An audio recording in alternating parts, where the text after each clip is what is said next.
हमारे यहाँ आचार्य भगवान कहते हैं कि बिना राग द्वेष रहित मन में ही आत्मा की अनुभूति संभव है। बिना राग द्वेष, अगर हल्का सा भी राग और द्वेष है, चाहे अपने खुद के बच्चे से भी क्यों ना हो, आपकी आत्मा की अनुभूति असंभव है। बिच्छू भाई क्या समझ में आया? बिल्कुल भी हल्का सा भी राग है तो वहां वीतराग नहीं है। जैसे सूर्य है तो चंद्रमा नहीं है, और चंद्रमा है तो सूर्य नहीं। आचार्य भगवान कितना बढ़िया उदाहरण देते हैं। हमारे यहाँ शास्त्रों में, साहित्य में यह माना गया है कि 9 प्रकार के रस होते हैं। कितने प्रकार के?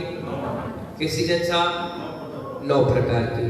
पहला रस है श्रृंगार रस, दूसरा है वीर रस, तीसरा है रौद्र, चौथा बीभत्स, पांचवा है हास्य, छठवा है करुण, सातवां अद्भुत, आठवां भयानक और 9वें नंबर का रस का नाम है शांत। सबसे अच्छा रस है मनोज जी शांत रस। शांत रस पूरा समय साथ समझना हो तो शांत रस से समझा जाता है। आचार्य भगवान बता रहे ये सब लौकिक है, पाप बंध के कारण है। 8 के 8 रस रितेश किसके बंध के कारण है? पाप बंध के, क्योंकि लौकिक बातों में ही सेट हो पाते हैं। सिर्फ एक ही रस है जो शांत रस है, जो आध्यात्मिक है। आचार्य भगवान बहुत अच्छी 2 लाइन बता रहे हैं। जे नवरस जग माही बखाने, जे नवरस जग माही बखाने, ते सब समय सार रस शांतम। आचार्य भगवान कहते समय सार के लिए केवल शांत रस है। कौन सा रस? शांत रस। राग द्वेष से रही समता भाव से आत्मा का आनंद लेना ही शांत रस। राग और द्वेष उसमें नहीं होते। परमात्मा का पूजन पाठ करके आनंद लेना ही शांत रस है।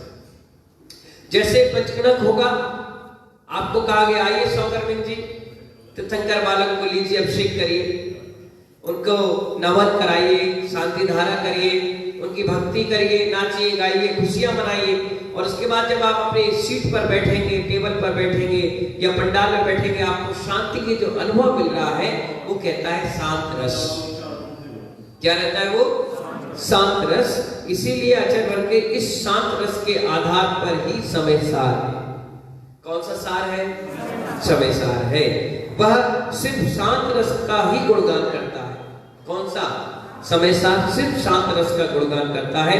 बाकी सभी रस ये बताता है, जैसे छिलका निकाल कर फेंकते हैं। अभी गर्मी का समय आएगा राकेश मास्टर साहब, क्या काय का रस पीते अपन? संतरे का। किसका रस पीते हैं? तो मेरा एक प्रश्न है कि संतरे का रस पीने के लिए डायरेक्ट संतरा डाल दिया जाता है या छिलका निकाल दिया जाता है? राजू, राखी कैसे पिलाती संतरे का रस? छिलका सही है? छिलका खा लेते तो फिर रस राखी पी लेते हैं। छिलका अलग कराया जाता है और रस को अलग किया जाता है। आचार्य भगवान कहते हैं छिलका निकालकर फेंक देते हैं और फल को सब खा लेते हैं।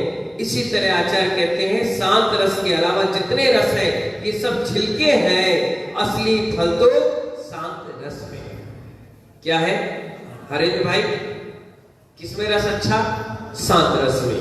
महानुभाव, समय सार को समझने के लिए ये बच्चों का खेल नहीं है कि बच्चे पकड़ लिए पुस्तक समय सार पढ़ने लग गए या आप उसको हंसी खेल में ले लिए। नहीं, समय सार बहुत गंभीर और आध्यात्मिक सार है, जबरदस्त आनंद देने वाला है और बिल्कुल आत्मा के सन्निकट ले जाने वाला है। इसलिए आचार्य कहते हैं शांत रस का प्रतीक है। कौन सा?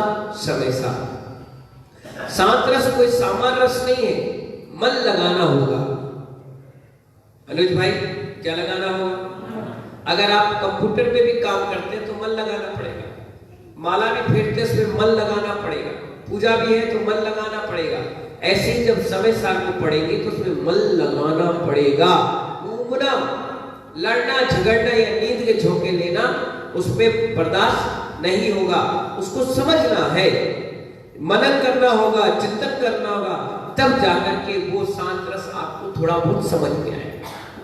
और आचार्य कहते हैं विद्वान से ज्ञान से इसको अच्छी तरह से मनन और चिंतन करते जाना। मंतव्य ज्ञातव्य, मनन करो फिर जानो। क्या करो? मनन करो, उसके बाद जानो। अखबार पढ़ लिया, रख दिया, इस तरह अगर समय सार को पढ़ोगे तो समय सार की कीमत नहीं समझोगे। अखबार को पढ़ने के बाद भी लोग चटकारे लेते हैं, इंटरेस्ट में देखते हैं। महानुभाव, ये अखबार नहीं है, ये जिनवाड़ी है, ये निजवाड़ी नहीं है। जो भगवान ने आध्यात्मिक ज्ञान बोला वो हमें मां जिनवाड़ी के रूप में पढ़ने को मिल रहा है। आचार्य कहते हैं अखबार की तरह पढ़ा और रख दिया, इससे काम चलने वाला नहीं है। की ऑफ नॉलेज, क्या काम है? जोर से बोलो। की ऑफ नॉलेज नामक एक ग्रंथ बरिस्टर चंपत राय ने लिखा है। किसने लिखा है? चंपत राय जी ने लिखा है। उन्होंने लिखा है खाया हुआ अन्न पचा लिया तो वह आपका है। ध्यान से सुनिए सौदामिनी जी, प्रेमचंद जी, खाया हुआ अन्न पचा लिया वो आपका है, क्योंकि डॉक्टर आपसे पूछता है क्या खाया नहीं, क्या पचाया। क्या कहता है? पेट आपका देखेगा, नब्ज आपका टटोलेगा और ये पूछेगा आपका पेट साफ हुआ, आप कहोगे नहीं, वो समझ जाएगा कि पेट संबंधित बीमारी है इसलिए इसको दिक्कत आ रही है। वो ये नहीं पूछेगा कि कल आपने क्या खाया था, कैसे खाया था, क्यों खाया था, कितना खाया था। वो ये पूछेगा कि आपने क्या पचाया, पेट साफ हुआ कि नहीं हुआ। नहीं हुआ तो साफ करने की दवाई देगी और आप ठीक हो जाओगे। इसी प्रकार वह पूछता है कितना पचाया। ऐसे ही शास्त्र सुना और पढ़ा, उसको आस्वाद किया, ग्रहण किया, नहीं तो वह आपका नहीं। एक कान से सुना तो दूसरे से निकाल दिया।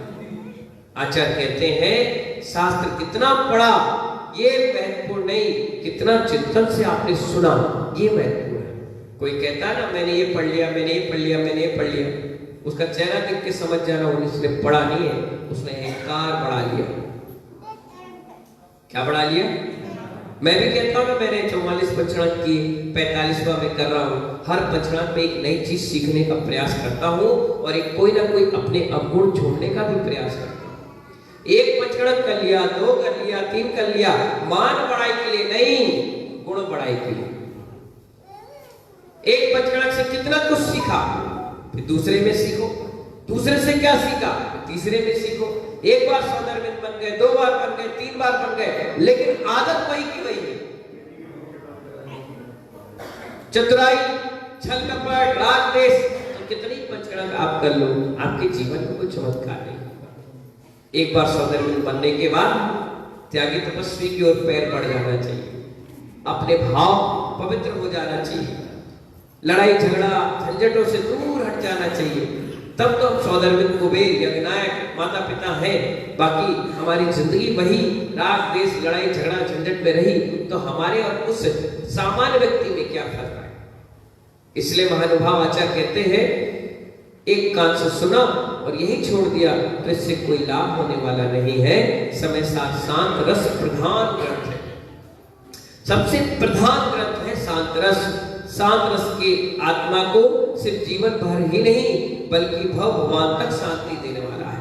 इस भाव में नहीं देगा, अगले भव भगवान तक क्या देता है? शांति। किसके बच्चे को पकड़ो, पकड़ो सीधे बाहर करो। हर व्यक्ति शांति चाहता है।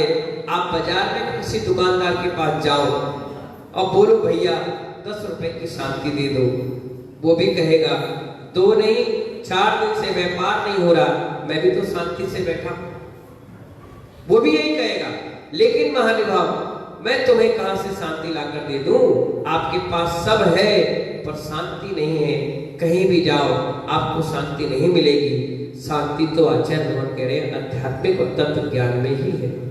इसलिए तो बड़े शांति से आप सुन रहे हैं। अगर ये अध्यात्म ज्ञान समय साथ शांत रस नहीं होता तो अभी आप लोग क्या कर रहे होते?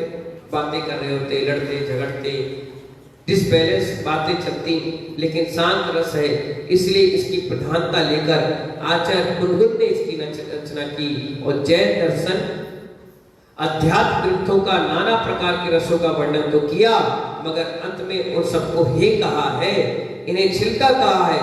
बहुत से लोग उन्हीं रसों का आनंद लेते रहते हैं, मगर आचार्य कहते हैं जन यह आनंद का विषय नहीं है, हे का विषय है। हे उपादेय विज्ञानम, हे क्या है और उपादेय क्या है, इसको जानना बहुत जरूरी है। शांत रस उपादेय है, बाकी सब रस हे है। इसलिए कभी भी हम मूर्ति लेने जाते हैं तो रौद्र रूप की नहीं लाते, श्रृंगार रस की नहीं लाते, हास रस की नहीं लाते। जब भी मूर्ति जाते हैं लेकर के आते हैं तो कहते हैं शांत और गंभीर दो। कौन सी दो? शांत और गंभीर मुद्रा। इतनी अच्छी मुद्रा है, किसी एंगल से भी देखो, अगर कोई श्रृंगार रस वाला आएगा उसे श्रृंगार जैसी दिखेगी, कोई हास रस वाला आएगा उसे हास रस दिखेगी, किसी को शांत रस वाला आएगा उसे शांत दिखेगी। एक ही रूप में 9 के 9 रस समा जाते हैं। ऐसी मुद्रा वो भगवान की होती है। इसीलिए तो कहा गया बड़ी गंभीर शांत मुद्रा लाने से मूर्ति में देखने के बाद भी हमारे भी बड़े अंदर शांति मिलती है, प्रसन्नता मिलती है, आनंद के सरोवर छलकने लगता है। इसलिए हमारे आचार्य कहते हैं 9 रसों में सबसे प्रधान रस है शांत रस। इसीलिए उन्होंने शांत रस को आगे करके पूरा समय सार लिखा।